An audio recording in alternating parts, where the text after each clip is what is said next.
So it's finally time for a how to fill earth bags and how to place them really video. Now that we've pretty much completed, we have finished 21 rows of our earth bag structure. So what you're first going to do, sorry chickens, is take a digging implement. So we have a mattock because we have a lot of rocks in our soil. So I'll just take it, carve out enough dirt off of your desired area or digging a space.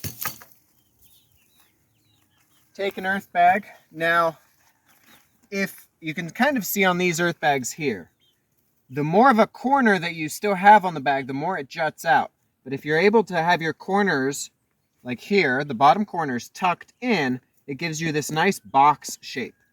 Now, the easiest way to do that is to reach to the bottom of the bag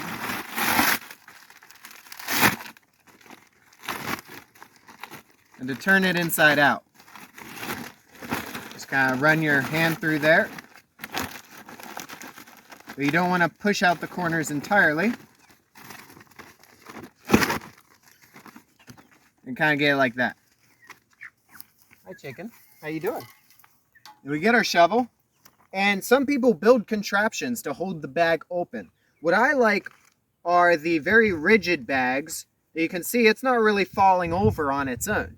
So it can kind of hold itself up. But then what I'll do is take some soil in my shovel, and you want to clear it as much as you can from organic debris and big rocks. Hold the opposite end of the bag from where I'm putting my shovel in and dump soil in. That way I don't need to build a wooden contraption or a metal contraption to hold the bag open and constantly be folding over the tops of the bags and everything like that. With this method, I've pretty much built the entire tiny shelter with no problem. And I can fill bags on my own, or I can have one person hold the bag and fluff it. And fluffing is when you just kind of take it and shake it to make sure that all the soil's settling properly and the bag's not folding over on itself. So if one person holds the bag and fluffs it, the other person can be digging. And in that way, it can go kind of quickly. So let me go ahead and fill this bag here.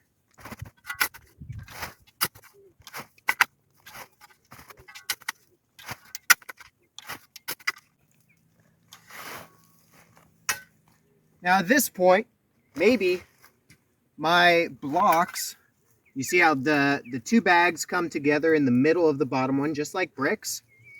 Well, if I'm laying these bags, maybe this one's too far over this way, and I want my next bag to be larger or longer, then I would just fill it kind of high.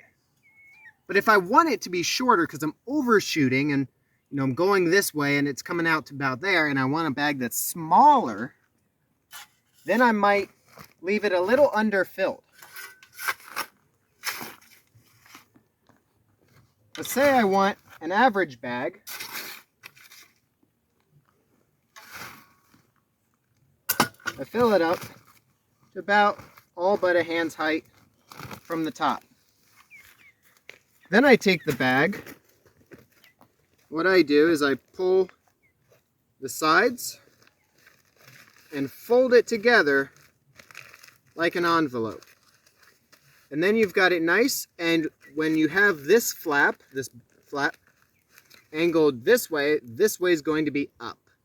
That way when you lay the bag down, soil doesn't fall out, because if I had it the other way, sometimes soil from up here can fall out of the fold.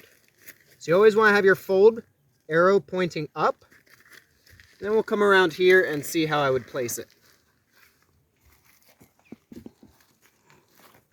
I love to set it on a flat surface. And again, if I want to stretch the bag to make it longer, I can absolutely push down on it with my hands to make it just a tiny bit longer.